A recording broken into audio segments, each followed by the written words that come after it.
A day in my life nga bayot perong naay pangandoy. Namugkos na gide ko anat na sa kong buhok na nga pangit pa kaysa inyong naong ebe. So namugkos na gid ko anat sa kong buhok kay para dili manindog ako mga baby hair. Pasensya gid kayo ngit-ngit gid kayo na ay pagboto git-ngit putan aura diya. Chismosa.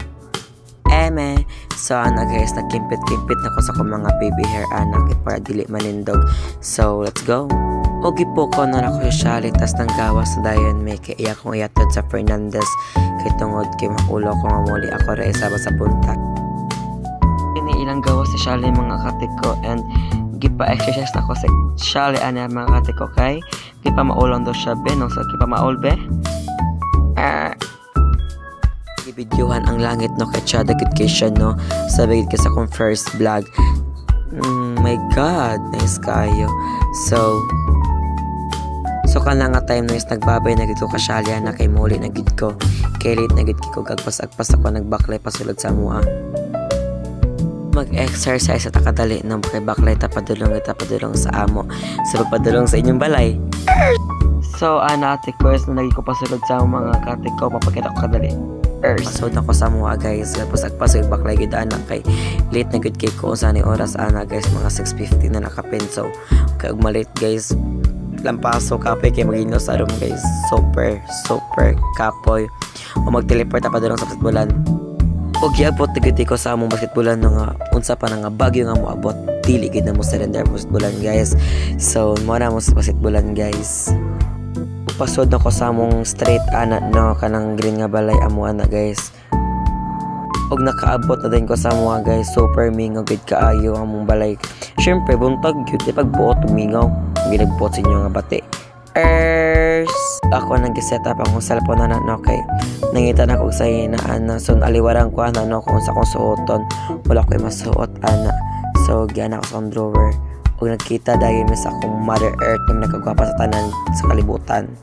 kagpas-agpas ko nag makeup no lang ako ka video sa akong pagligo na syempre private gid so nag sunscreen na di ko ana no kay para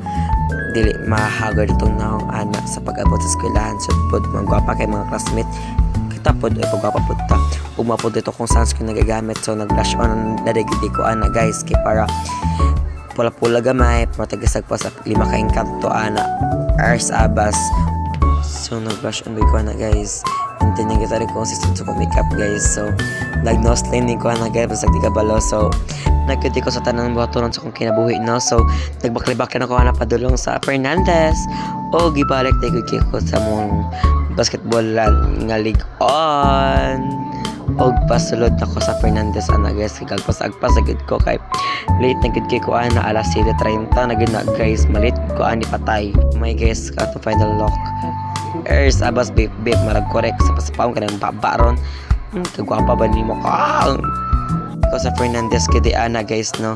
chada gid kay ang weather gay na og hantod karon chada gid kay guys my god thank you kayo sa weather lord kana kog sikad ana pa lang sa eskwela nagbidyo taga may mas kang ulo gid kayo kini mga pasahero sa likod oh my god ug nakita na ko si Clayton sa pagwapa sa bugo and pasaka na ko na sa among room guys kay